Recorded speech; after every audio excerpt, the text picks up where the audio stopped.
कई असफलताओं के बाद राजा विक्रमादित्य ने एक बार फिर बेताल को योगी के पास ले जाने के लिए कोशिश की। पीठ पर लादा और चल पड़े।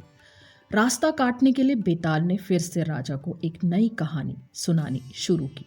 बहुत पुरानी बात है। यशकेतु नाम के राजा पुण्यपुर नामक राज्य में राज करते थे। उनका सत्यमणि नाम का एक दीवान था। सत्यमणि बड़ा ही समझदार और चतुर मंत्री था।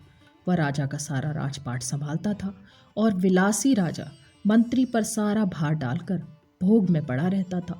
राजा के भोग विलासिता में होते अधिक खर्च की वजह से राजकोष का धन कम होने लगा। प्रजा भी राजा से नाराज रहने लगी। जब मंत्री को इस बारे में पता चला कि सब राजा की निंदा कर रहे हैं तो उसे बहुत दुख हुआ। फिर जब उसने देखा कि राजा के साथ उसकी भी निंदा हो रही है तो उसे बहुत बुरा लगा। सत्यमणि ने अपने आप को शांत करने के लिए तीर्थ यात्रा पर जाने के बारे में सोचा। इस बारे में उसने राजा से बात की और आज्ञा लेकर वह तीर्थ यात्रा पर निकल गया। सत्यमणि चलते चलते एक समुद्री तट पर पहुंच गया। पूरा दिन बीत गया और रात हो चुकी थी। उसने सोचा कि आज रात यहीं रुककर आराम कर लेता हूँ। यह सोचकर वह एक पेड़ के नीचे सो गया।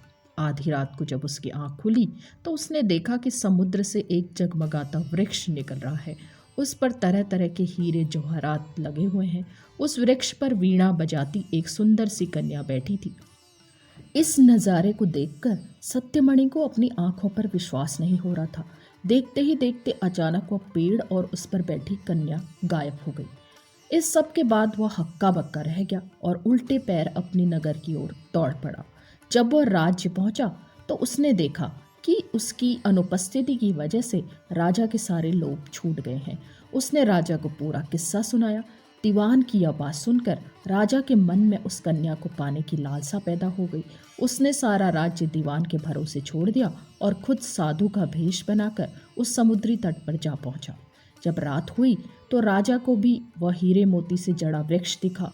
वह कन्या अब भी उस वृक्ष पर बैठी हुई थी। राजा तैरता हुआ उस कन्या के पास जा पहुंचा और उसे अपना परिचय दिया। फिर उसने कन्या से उसके बारे में पूछा।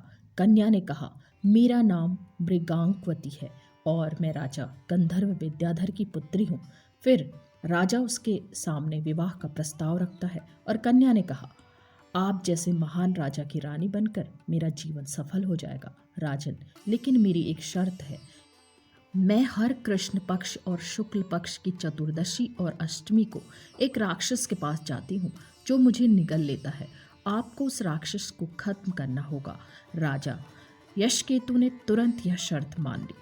इसके बाद शुक्ल पक्ष की चतुर्दशी आई तो मृगांकवती रात को बाहर निकली। उसके साथ राजा भी गया और छिपकर उस राक्षस का इंतजार करने लगा।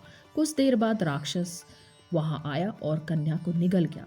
यह देख राजा ने राक्षस पर हमला किया और अपनी तलवार से उसका पेट चीरकर मृगांकवती को जीवित बाहर निकाल लिया।